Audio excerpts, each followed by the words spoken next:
सरमोना ना सरमो रे ना सरमाणु बेका सरमाणु अब शू हूँ छू मैं अयू भी सरमाणु ये भी चन ये बाबा ये चन अब अच्छा वो चन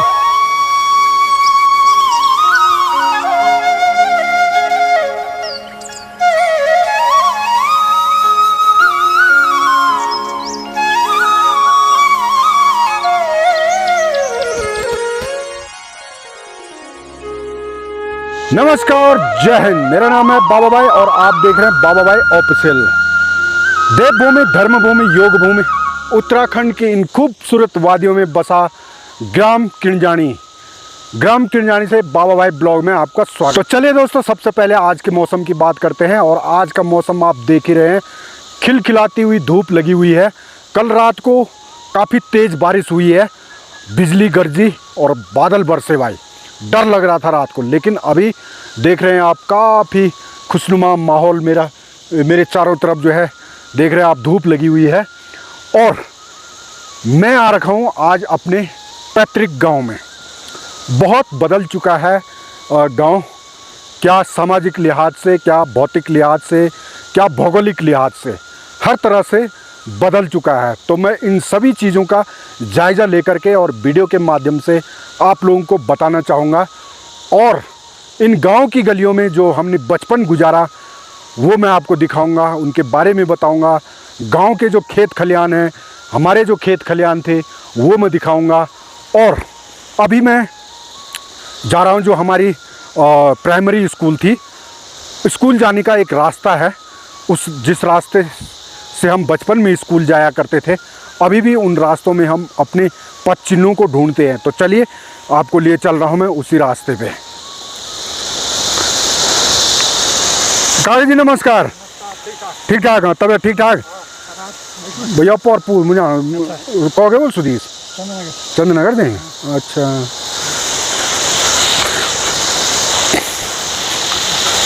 तो ये रास्ता जो गांव से छोड़ करके निकलता है, और यहाँ से ये निकलता था चंद्रनगर।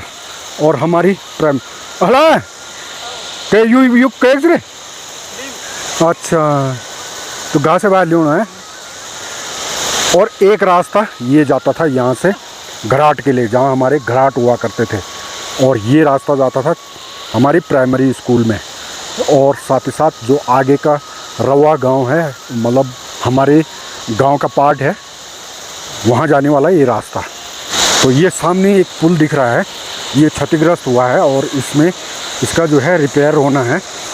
तो इसमें थोड़ा बहुत काम मिल रहा है बोल करके मुझे बुलाया गया था कि यहाँ पे वेल्डिंग का काम करना है। तो इसलिए भी मैं आया था गांव में। और साथ ही साथ मैंने कहा चलो इसी बहाने गांव की गलियों में भी, गांव जहाँ जो पैतृक गांव है, जिस गांव में बचपन बीता, उस गांव को भी देख के आऊँगा। तो जो ये पुल है सामने, कभी ये लकड़ी के दो ऐसे जो है लकड़ी के ऐसे पुल हुआ करते थे, जैसे ये है यहाँ पे। तो इस प्रकार के लकड़ी के पुल यहाँ पे थे। उसी पुल से भाई हम स्कूल जाते थे और छोटे छोटे बच्चे थे। तब ये गधेरा बहुत ऊंचा लगता था हमें, आज तो कुछ भी नहीं लग रहा है ये, लेकिन बचपन था और छोटी आँखें थी, बचपन की आँखें थी, तो इसके हाइट बहुत ज़्यादा लगती थी। और जब हम यहाँ पे आते थे तो डर लगता था उस लकड़ी के पुल में चलने में। और बरसात में तो भाई इस नाले में इतना पानी होता था, और हम स्कूल आते थे तो और भी ज़्यादा डर लगता था। यहाँ पे नीचे पानी बहुत तेज़ बहता था यहाँ पे, और डर लगता था वो पानी देख करके। ऊपर जो है लकड़ी का पुल है, तो डर लगता था उसको देख करके। आज जो है कुछ भी पता नहीं चल रहा है यार, कितना समय बदल गया है। और इसके साथ साथ क्लाइमेट चेंज की वजह से और ग्लोबल वार्मिंग की वजह से नदी नाले भी सूख गए हैं, जिसके कारण अब इसमें भी इतना ही पानी रह गया है, जबकि ये भी बरसाती पानी है। अब इसके बाद इसमें बहुत कम पानी रहेगा। तो ये देखिए भाई, ये सामने जो है हुआ करते थे, और ये जो उतीस की झाड़ी है, इसके नीचे घराट थे जो बंजर पड़ चुके हैं, और वहाँ हमारे खेत थे जो अभी भी हैं कि नहीं हैं, बरसों हो गए, देखने भी नहीं गया। और गांव में कौन उन खेतों पे हल लगा रहा है, कौन जुताई कर रहा है, कौन क्या कर रहा होगा, कुछ पता नहीं है। तो क्योंकि हम अब लगभग यहाँ से एक तरफ से बीच में पलायन कर चुके थे पूरी तरह से, लेकिन लौट के आए हैं हम फिर गांव की ओर, तो इसलिए आज जो है अपने उन खेतों की याद ताज़ा हो रही है। और अभी जो है यहाँ पर से हमारा गांव स्टार्ट होने वाला है।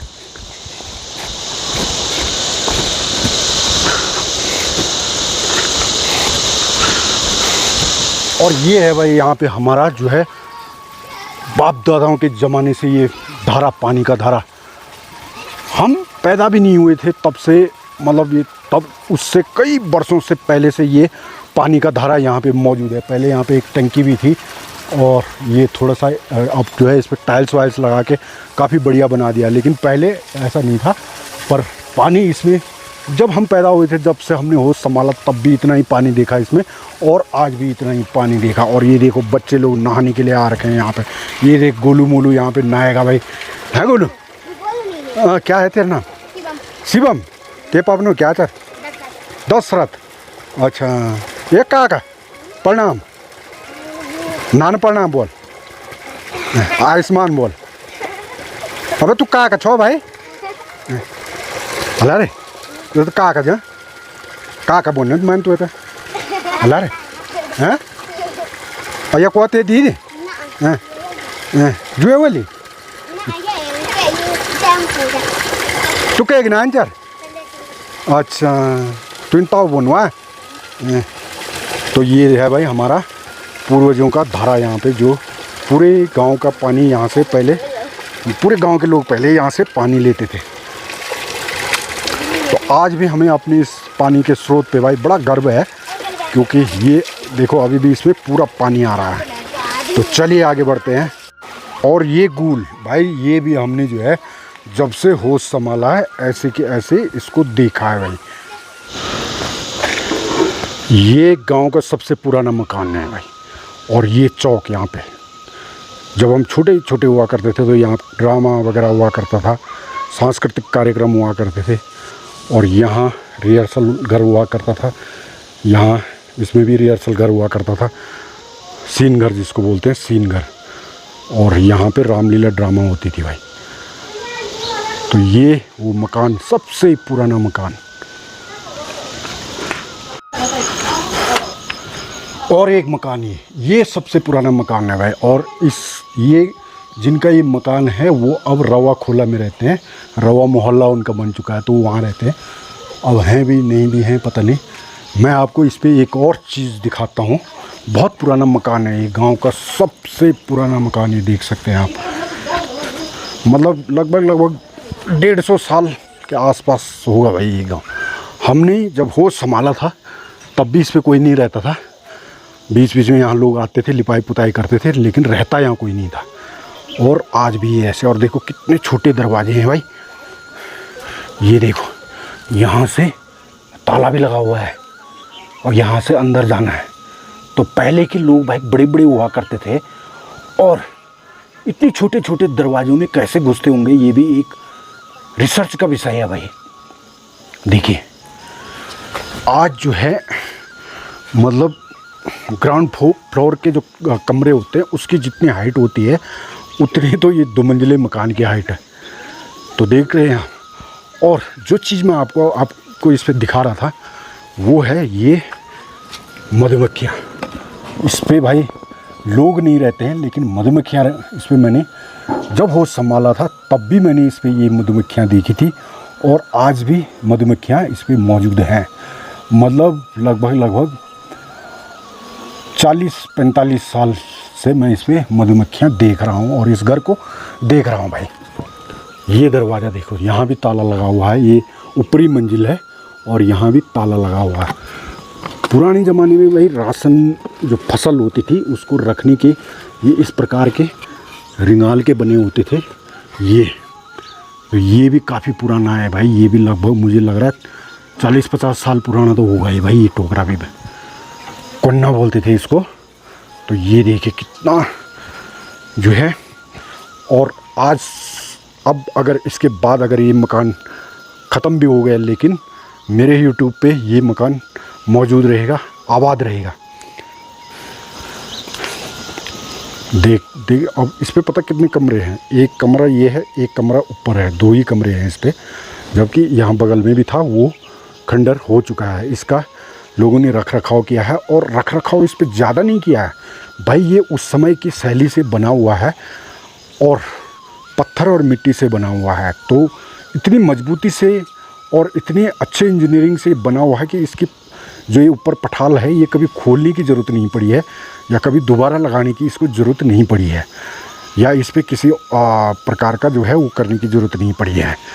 तो यहाँ से था ऊपर जाने का, दूसरे माले पे जाने का। और ये इसका टोटल, आज तो खिड़कियाँ भी भाई इससे बड़ी बड़ी होती है।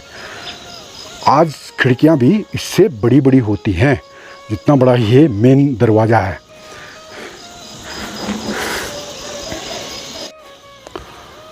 तो अब मैं यहाँ से ऊपर जा रहा हूँ वापस अपने घर की तरफ, और अभी भी मैं गांव के बीच में ही हूँ।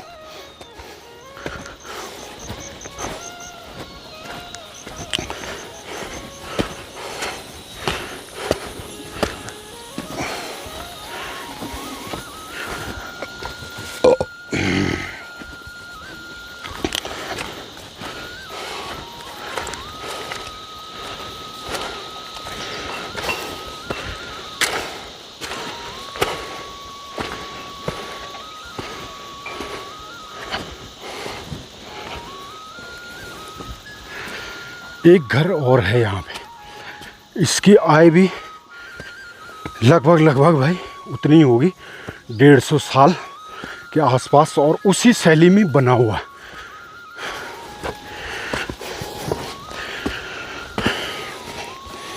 ये देखिए, ये चौक जब हमने होश संभाला था तब भी ये इसी प्रकार था, और आज भी इसी प्रकार। और ये है वो, तो देख सकते हैं पुराने ज़माने के मकान गाँव में इस प्रकार हुआ करते थे भाई। इसको हट्टी बोला जाता है। ये जो है ये हट्टी है, ये बाहरी किनारा है, और अंदर दरवाज़ा खोल करके अंदर, उसके बाद दरवाज़ा, और उसके बाद कमरा, ये इसको बोला जाता है हट्टी। तो पुराने ज़माने के मकान। अब आप सोचोगे कि यार इन मकानों की हाइट, तो आप सोच रहे होंगे कि यार इन मकानों की हाइट इतनी कम क्यों होती है।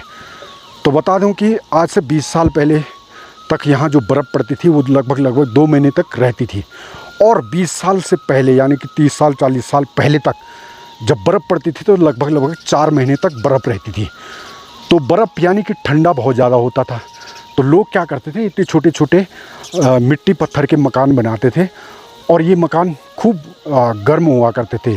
अंदर आग भी जलाते थे, तो उसकी वजह से भी मकान गर्म रहते थे। और लोग बिना रजाई बिना कंबल के भी बर्फ़ के सीज़न में ऐसे मकानों के अंदर जीवित रह लेते थे, सरवाइव कर लेते थे। तो कुल मिला के ठंड से सरवाइव करने के लिए इतने जो है कम हाइट के मकान उस समय बनाए जाते थे। अब जो है हमारे गांव में इक्का दुक्का ही ऐसे और मकान बचे हुए हैं। एक ये सामने है, आप देख सकते हैं, मैं आपको वो भी दिखाऊंगा। वो भी इतना ही शायद इन्हीं मकानों के साथ का वो मकान होगा जो ये मकान है, जो मैंने आपको नीचे में दिखाया। तो उसी मकान के साथ का ये मकान भी है यहाँ पे। ये थोड़ा दूसरे टाइप से बना हुआ है, लेकिन है काफ़ी पुराना।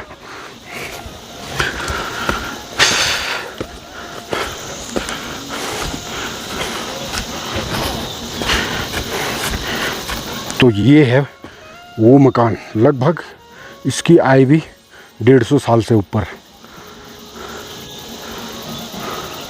और जब से हमने होश संभाला तब से इस मकान को भी ऐसे ही देखा है, इसी स्थिति में देखा है। न यहाँ कभी इंसानों को देखा है और न कभी इसको रिपेयर होते हुए देखा, लेकिन इसी स्थिति में इसको देखा है भाई। तो चलिए अब आगे बढ़ते हैं। ये हुआ करता था हमारे पूर्वजों का मकान, हमारे मतलब दादा बूढ़ा बोलने से होगा भाई, यहाँ पे हुआ करता था। और उस मकान में हम लोग रहे, इस आंगन में खेले कूदे। अब जो है भाई लोगों ने इसको पलायन करके एक तरफ से बेच दिया है गांव के लोगों ने। अब यहाँ पे एक शानदार मकान बन चुका है, ये देख रहे हैं आप। तो चलिए आगे बढ़ते हैं।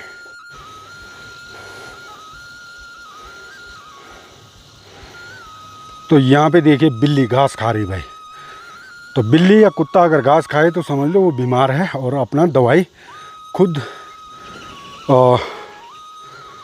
कर रहा है, अपना उपचार खुद कर रहा है। तो ये बिल्ली यहाँ पे घास खा रही। तो ये गांव के खेत खलिहान और ये गांव हमारा। अब जो है बड़े बड़े फल, संतरे, माल्टा का पेड़ हो गए हैं, जिसके कारण गांव भी अब ढक चुका है। लेकिन अच्छी बात है कि फल फ्रूट काफ़ी मात्रा में अब हमारे गांव में भी हो रहे हैं। और ये देखिए, तो ये नीचे में है हमारे गांव के पांडव बाणों का मंदिर, पांडव मंदिर। हमारे गांव में पांडव नृत्य होता है, तो पांडव नृत्य से संबंधित जो निशान होते हैं, बाण होते हैं, पांडवों के जो बाण होते हैं, उनका मंदिर यानी पांडव मंदिर। ये आप यहाँ से देख तो यहाँ ये पांडव मंदिर भी इसको बोल सकते हैं। और ये भाई गांव वालों के खेत खलिहान। आजकल जंगोरा, कोदा, मणुआ, चौलाई की फसल काटी गई है, तो उसका न्यार जो है खेतों में मौजूद है। और ये देखो नीचे जो है लोग न्यार काट रहे हैं, घास काट रहे हैं। तो ये हमारा गांव है भाई।